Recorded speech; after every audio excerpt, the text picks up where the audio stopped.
warahmatullahi wabarakatuh. Perkenalkan, nama saya Apri Ulinikmah, mahasiswa PPG Prajabatan gelombang 1 tahun 2022. Hari ini saya akan melaksanakan pembelajaran di kelas 11 MIPA 1 dengan materi pendidikan Jepang di Indonesia menggunakan model pembelajaran Project Based Learning dengan penugasan membuat mind mapping dan infografis menggunakan aplikasi Canva.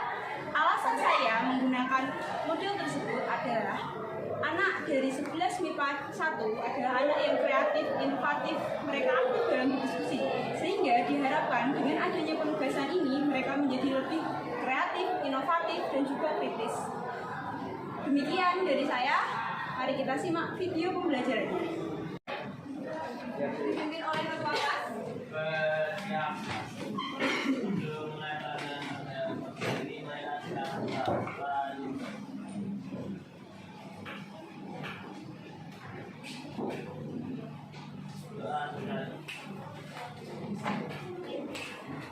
Sebelum kita memulai pelajaran pada hari ini, kalau baiknya saya mengecek dulu ya pelajaran kami semua kelas ini. Kalau kamu satu, kalau masih ada yang gambar mandi dan sebagainya. Jadi sesi pertama, Afifwan Yujatiko, Adelia Tira Madeni, Adelia Inasi Nurhalisa, Aldo Bala Prasetyo, Amanda Febrina Putri. Ada di SMA Jerman luar dari sejarah. Kenapa?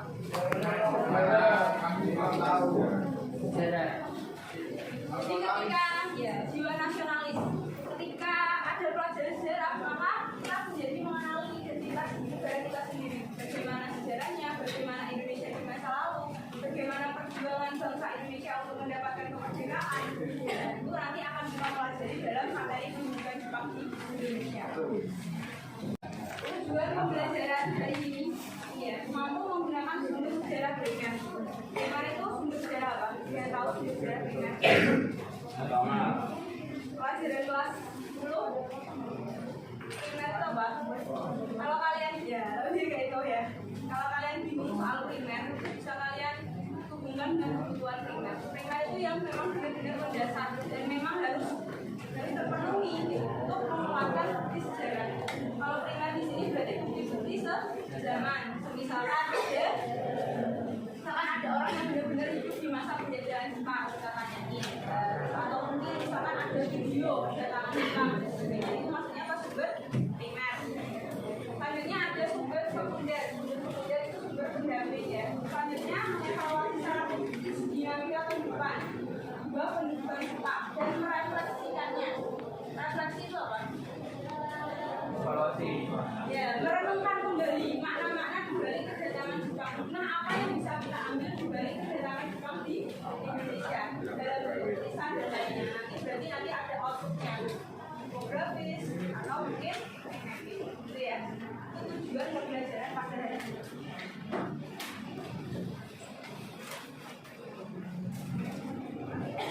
Ini ada yang bisa menjawab pertanyaan ini? Di daerah kalian ada yang namanya RT? Ada. Saya Bu. RT berapa kamu? 2. RT 2. RT-nya berapa? 5. Jadi 21. RT itu apa RT? Tetangga. Rukun tetangga. Kalau bahasa Jepangnya apa? Kaniate. Shindayo. Konari. Konari ya. Konari Bubi ya. Jadi pakai RT itu namanya Konari Bubi ya. Kalian sebelum dengar kata-kata RT itu sudah tahu belum kalau sebenarnya itu berangkat dari pendidikan Jepang di Indonesia? Ya, itu memang peninggalan Jepang.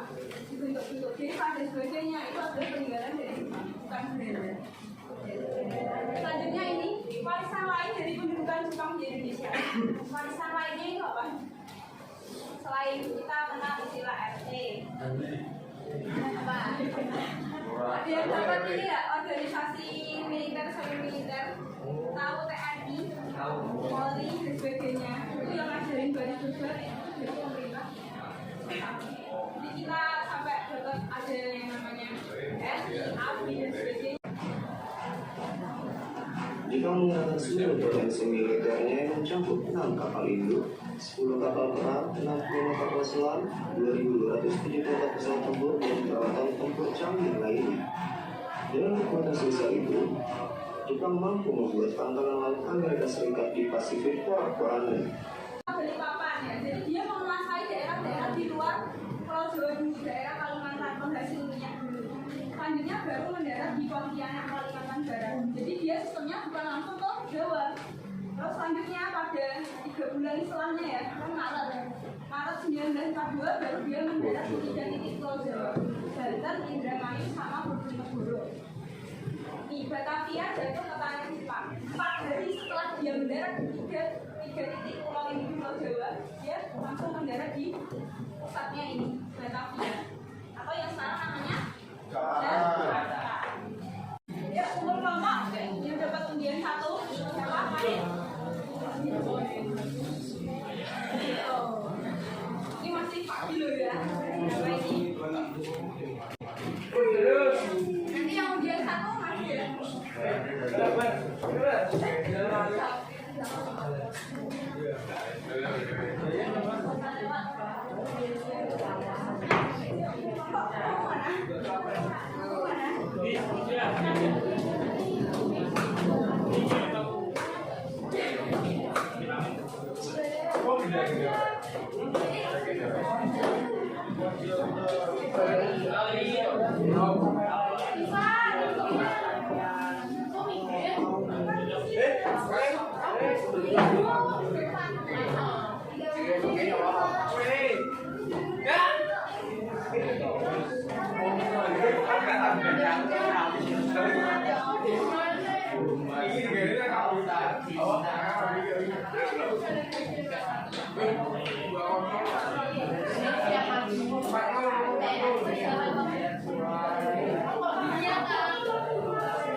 Sini lah Pak.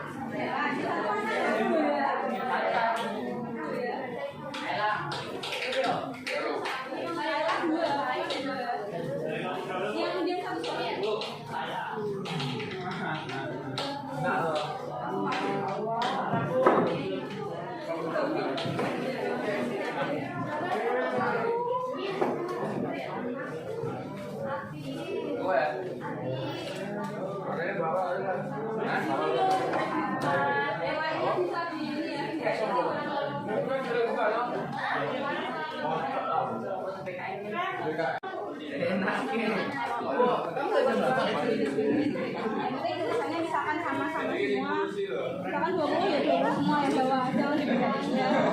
Dalamnya ini sama saya 30.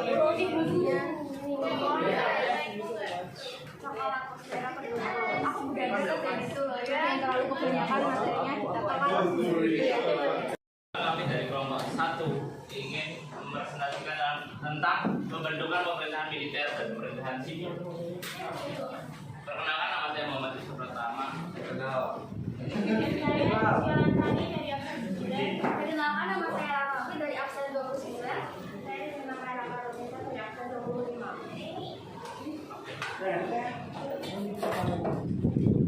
Yang pertama dimulai dari pemerintahan militer. Pada pertengahan tahun 1940. Tujuan Jepang membentuk pemerintahan sipil untuk menambah kekuatan secara terorganisasi. Jepang membutuhkan sistem pemerintahan Indonesia yang efektif dan menguntungkan. Untuk itulah Jepang kemudian membentuk pemerintahan militer dan pemerintahan sipil di Indonesia. Apakah ada hubungannya? Dampak yang pemerintahan tadi, yang selain tentang kecamatan dan lain-lain itu, ada dampak yang lain nggak? Lanjut nanti dijawab nanti lagi dari kelompok yang untuk nama dari absen 10 dari kelompok ini. Kan tadi di awal disebutin kalau Jepang itu mempunyai pikiran untuk menggunakan penduduk di Indonesia buat masuk ke dalam militernya. emangnya penduduk itu nggak punya rasa nasionalisme atau gimana? Apa cara Jepang biar mereka itu patuh ke Jepang dulu? Dan dampak dampaknya tadi Yang kecamatan Iya. ya, oke. Kaitannya sama militer ya, sama sipil. Ada tanggapan? Atau mungkin yuk yang lain yang dari pertanyaannya Diva. Kalau menurut saya ya, kan itu kan tadi kan sudah dijelaskan sama April yang slide tentang Jepang menarik simpati warga Indonesia dengan cara disetel musik kebangsaan Indo, habis video, terus habis itu ada yang bendera Indo ditaruh sebelah bendera Jepang, dan lain-lainnya. Ya mungkin Indonesia menjadi simpati, jadi kayak wah ini besti nih, kayak gitu maksudnya kayak nggak maksudnya nggak kayak Belanda gitu, jadi Indonesia Ini besti. Amatan tingkat tertinggi apa? Karet sih. Nah, dulu itu memang bentuknya bukan provinsi-provinsi, ada provinsi Jawa Tengah, Jawa Timur. Itu Karasidenan itu ada Karasidenan Semarang, Karasidenan Pati, dan yang lain. Lah itu dulu itu menempati posisi yang paling tinggi, itu namanya Karasidenan. Kalau sekarang di bawahnya negara ada yang namanya apa? Provinsi. Dan dulu itu namanya Karasidenan. Termasuk kalian tahu ada plat nomor kalian. Ada yang plat nomornya apa yuk? Yang pemerintahan militer itu kan ada antara 16 sampai 2005 kalau tamat satu itu sebelumnya lah. Itu juga pemerintahan sistemnya itu jadi ada apa namanya daerah itu kayak ada pemerintahan ya, terus di daerah-daerah itu ada kabupaten, kabupaten, kabupaten, terus kecamatan, kelurahan, terus sampai paling kecil RT itu udah di sama Jepang ya, itu masih diambil dulu sampai sekarang. Pendidikan orang Eropa itu membahas dampak negatif semua. Ibarat orang itu nggak mungkin ada lebih yang tak letak ya. Jadi mesti ada kurangnya, ada lebihnya.